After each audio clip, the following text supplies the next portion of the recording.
Right, thank you so much. I think next time we'll have the whole family here. I just can't like the way you played that guitar. I was sure I heard piano and everything there. It was awesome. Okay, Elvin's going to come now and introduce our main speaker. Paul, I'm so glad I'm not the main speaker tonight. That's a hard act to follow. Yeah, absolutely. Hi everyone, my name's Elvin Chapman, and Paul Moulds Major Paul Moulds is our guest speaker for this evening. When I contacted Paul to speak at the 30th anniversary of Jesus Cares, Paul said that he'd been so busy involved in the Red Shield appeal. The Salvation Army Red Shield appeal is over this weekend, and so Paul's been very busy today. But when I said to him, asked him if he could speak, he said, I can't say no to Jesus Cares. Come on! So that was very nice. We've known Paul for many years because we've operated in the inner city of Sydney, and Paul managed the Salvation Army inner city program amongst homeless youth and marginalised youth. So we got to know him well. We actually use the street level premises in the city that are Salvation Army premises. But more recently, we ran into Paul at a function for refugees, and the Syrian refugees, the 12,000 Syrian refugees have now come all to Australia. And so Paul now has moved from the inner city ministry in Surrey Hills, and he's at Auburn, and he works in Auburn amongst many different people from all different backgrounds. But Auburn is a place that has 50% Muslim, and Jesus Cares also works not at Auburn but at Lakemba. And Lakemba also is a place that has 50% Muslim population. And so it's interesting how both Jesus Cares is this small, and Salvation Army is this small, this big. But we still are moving, into that sort of direction. And so whether people are homeless, whether they're homeless youth, whether they are homeless people, they all need, and whether they're refugees, they all need to know Jesus. And so Paul's going to come and talk to us. Thank you.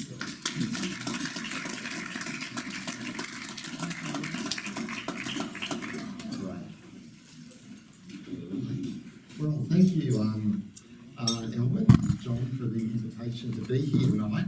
You are right, there are some groups that you can't say no. Certainly Jesus Cares is one of them. I have been a great admirer for many years of the work of Jesus Cares, and it's great to be here, and I feel very honoured to be asked to speak at your 30th anniversary. So I guess if you're a supporter of Jesus Cares, then I could hazard a guess that you care about those who are homeless, you care about the vulnerable, and you care about the hurting in our community. That's why you're here tonight, no doubt, to show your support to this important ministry. I also care deeply about the homeless and vulnerable in our community. And as Elwyn said, I spent 16 years working with homeless youth at a place called Oasis in Surrey Hills, a youth centre in Surrey Hills. And I guess add to that many, many more years working with other groups of vulnerable people in our community. During those years, the people that I have had the privilege of working with and ministering to have taught me a lot. And tonight I thought that I would share with you some of the lessons that I've learnt from those years of ministry on the front lines of our city.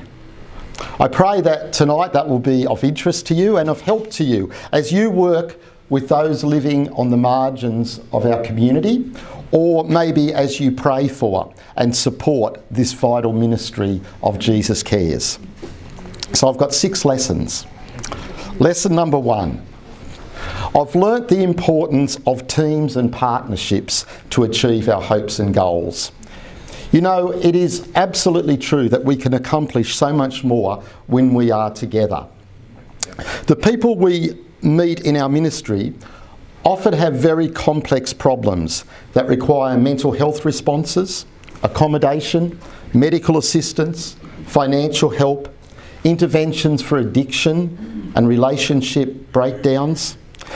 And of course, we can't possibly respond in all these areas. So having good partnerships with others is absolutely essential if people are going to get access to the full range of support they need. There is truly a place for everyone in this type of ministry. Some will serve on the front line, some will pray, some will create opportunities and will disciple those who are rescued. Others will promote the work. Others will give financially so it can go on. Everyone has a part to play. We currently at Auburn, where I minister, have a ministry to the brothels in the areas around where I work. It's called Cupcake Ministry. And basically we bake cupcakes and we knock on the door of the brothels and we deliver them to the girls that are working there. And this act of kindness, this simple act of kindness, has opened the doors to many brothels, and we now are invited in to sit in the staff room, and some of the girls will come there and sit with us, and there's the opportunity to get to know them over a period of time. I want to say to you though, there are many roles needed in such a ministry. There are those, of course, who bake the cupcakes, and that's their ministry. We've discovered that we need Asian interpreters because many of the girls, most of the girls that we visit are in fact from Asian countries and often have very limited language skills. And we've discovered that in the Hillsong congregation there are many girls who have this language ability, and so they are now part of the team that goes out. And most importantly, we've discovered that the same number of people we take in the team to go into the brothels we need in the car praying while that ministry goes on. Their role is just as important as those who knock on the door and deliver the brothels and go into the staff room. Recently we've had one brothel where they received the cupcakes but have never let us in, and we've really made it a subject of prayer to pray for this, and only last week I can report we were invited into the staff room. So thank God for the prayers of people that is changing situations. Friends, as the Church of Jesus, we need to be more united in our work. That's what I like about Jesus Cares. It draws together people from many denominations in their desire to serve the Lord in this way. And if we could only replicate that, if we could only even, can I say to you, coordinate our feeding and our ministry services on the front line to the homeless a little bit more. So many churches want to do something about the problems of homelessness. Of course, that is part of the response of a Christian to a need in the world. But we need to sometimes think that we can do better together. It's interesting, when Hillsong approached the City of Sydney Council about what they could do for the homeless, the council staff told them, please don't bring any more food out to the homeless. And in fact, what they told Hillsong was really needed in this space was people who would come along and stand around the food vans and make connections with people, talk to them, they said. Will you get to know them? You see, many churches come and feed and hand out the food and then disappear, but what we know people need are relationships, don't they? They need connections. They need people who will take an interest in their life. Certainly food is a wonderful way into a person's life, but people need more than that. Well, may God help us to do that more and more in these areas of ministry, to connect up together, to work together more. I think that's why Jesus' last prayer with his disciples was about unity, wasn't it? I pray that they might be one, even as you and I are one, was what he prayed. Lesson number 2. I've learnt the power of advocacy. That sometimes it's not just about being a carer, but about being a fighter for people, about being a voice for those without a voice, about boldly and courageously speaking about injustice and showing the challenging circumstances people face, even when that's not popular or it doesn't make people feel comfortable. 10 years after starting at Oasis, I was given the opportunity to participate in a documentary on homeless youth. A benefactor who had seen our work came and said, I want to make a documentary about homeless youth. Friends, it was a disruptive process. It was uncomfortable. It was inconvenient. It was risky. It involved actually having a camera crew at our centre several days a week for 1 year, because the aim of this filmmaker was to film a documentary that would tell the stories, the challenges, the journeys that young people face as they try to come to grips with their situations. Well, as this opportunity came up, I wrestled with this. I wondered, is this really what we should do? And it was God's call to be an advocate and a voice for the poor as well as a carer for them that finally made me make that decision to say yes, despite all the risks, despite all the inconvenience. 2 years after that decision, the Oasis documentary was released in 2008 on ABC television. It created an enormous impact that still goes on today. Today it has become a curriculum resource in very many of our high schools around the country. And so 10 years on, it continues to be a tool for advocacy for those who are homeless. So many people's hearts and minds and attitudes have been changed. New resources have come. Thousands of messages, and I mean literally thousands of messages, have been received as a result of that documentary. In fact, only this week I was collecting at the soccer match at Olympic Park for the Red Shield appeal. And as people were flowing through into the stadium, a young girl came up to me and said to me, "You know, you're the man in that documentary, aren't you?" And I said, "Yeah, she said, "I saw it 2 years ago in my school. And because I saw it," she said, "I decided to go and study social work." So, you know, what I'm saying to you, when the opportunity comes, and you don't necessarily go looking for these things, you know what I mean? But when the opportunity comes to be a voice, to show an image, to stand up for those who are struggling, take it on, take it on. Lesson number 3. I've learnt that Jesus was right when he said, "Store your treasures in heaven where moths and rust cannot destroy and thieves do not break in and steal." You know, the work that we are called to do on the streets of our city with the broken and the vulnerable has very little earthly reward attached to it. Very little remuneration attached to it.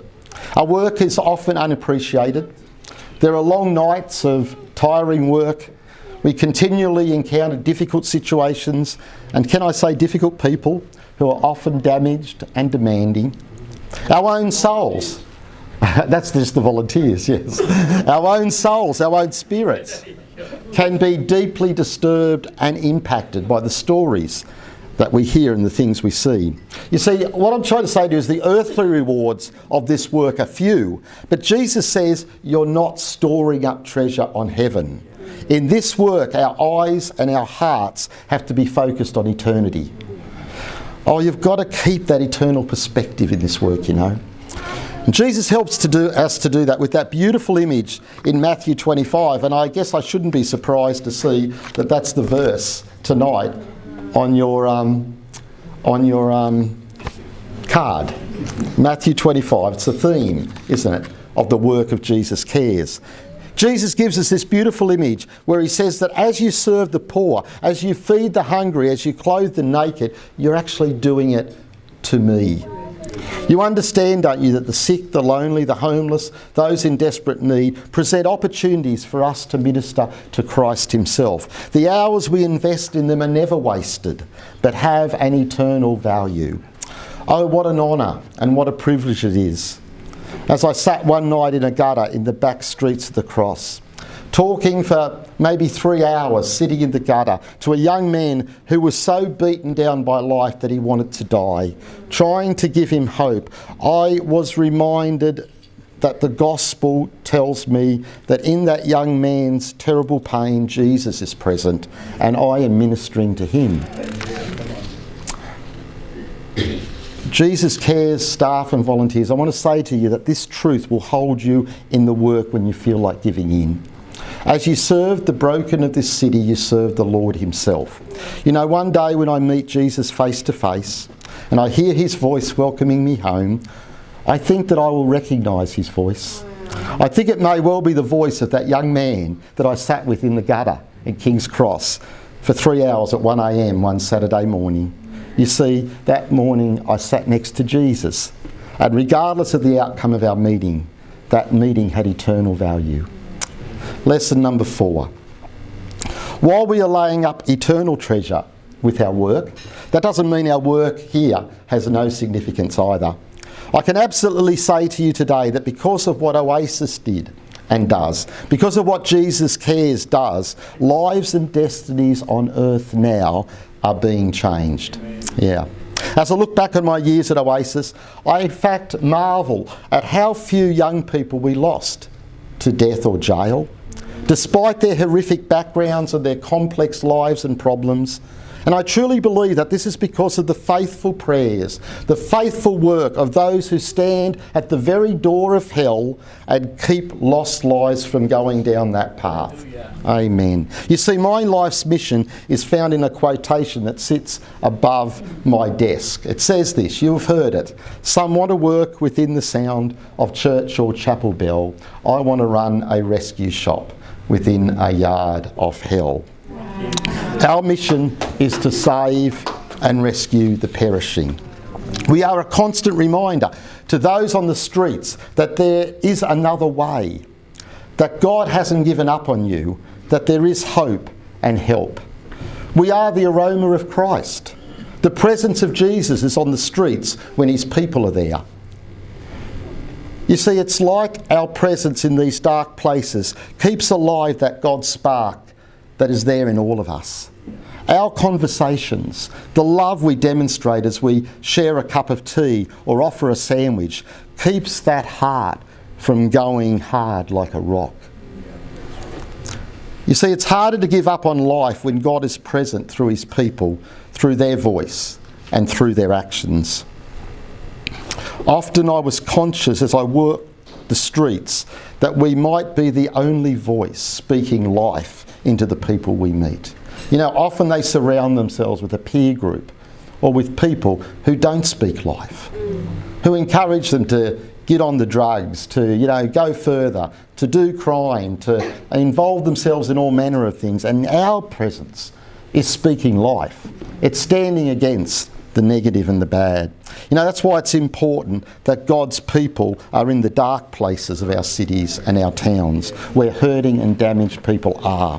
For you see, in these places there are many others with different intentions and different motivations, and unfortunately over the years of my ministry I've met many of these people who've sold themselves out for evil and who then seek to draw others into their web and to use others. They scour the streets and the transport centres of our city looking for vulnerable people whose faces reveal their desperation, their alienation and their aloneness. Friends, understand this, if God's people aren't in those places, others will be. One night I received a desperate call from a young man who had stayed a few nights in our refuge in Surrey Hills. Only a few nights. He really didn't listen. He really didn't seem to respond to anything that we did. He stayed and he left. But he took our number, and one night in desperation he rang me. He told me his drug addiction after leaving us had got out of control. Homeless, sick and desperate, he was sitting one night at Central Station with no idea what to do, when he was befriended by a man who came up and sat next to him, saw the look of desperation and encouraged him, talked to him, told him that he'd help him set up his own business, that he'd look after him, that he could come and stay at his house. Well, that business involved young Chris performing live acts on the internet to people all over the world who paid his new friend to see this 17-year-old boy. In return, Chris was given drugs and housing. He never saw any money for the work that he did, and it was only later that he realised that this business he was involved in was killing his soul. And those are the words he used to me that night on the phone. He said, this thing that I'm doing, something is dying inside of me, plunging him even further into darkness. Help me get out, he pleaded. And as I drove to meet him that night, I was grateful that we are in the dark places, that we'd sown a seed in Chris's heart, that we'd given him a hope that there were people he could reach out to, even in his moment of desperation. Friends, understand this: if God's people aren't in those dark places, others are and will be. One Wednesday night, our Oasis outreach team were on the streets of King's Cross doing their regular job, taking a cup of tea out, a little bit like what Jesus Cares does. Our focus was particularly on young people. A car pulled up near where our van was, serving tea and coffee to the working girls and to the street people. And the driver brought over to our car a scared and bewildered young girl. We imagined that she was somewhere to be 15 or 16. Embarrassed but relieved, he told our workers that he'd been out driving around the streets that night looking for a prostitute, looking for a girl to pick up, and he'd seen this young girl standing on a corner and pulled his car over. She'd got into the car with him. "You're young," he said to her. "I'm 18 and this is my first time," she nervously replied. "You don't look 18, she said, and she admitted in fact that she was only 15 years of age. Friends, a moment fraught with disaster. Thank God that man had enough morality that night to take her to the Oasis team, whom he had often seen when he was out doing these laps around the city. He'd seen the Salvation Army van standing in the street, thinking it was funny talking to the working girls. But this night, even in his own heart, he knew what he should do. Thank God that we were there that night. By the end of that night, that girl's mother had in fact driven in from Mount Druitt to meet her and pick her up. And there, while of course much work and healing and work needs to be done with that family, that night a girl's descent into the abyss was averted because God's people were in the dark places of our city. God's people were in places that are uncomfortable to be, in work that's not easy, that's challenging. So let's remember the importance of going to those places and supporting those who go there. Not all of us can go there, but we can all play a part in supporting those who go there. The next lesson I've had to realise, as I'm confronted with such overwhelming needs, is the value of one person. You see, in God's eyes, every soul matters. Every life is important. And the greatest gift I can give is to invest my time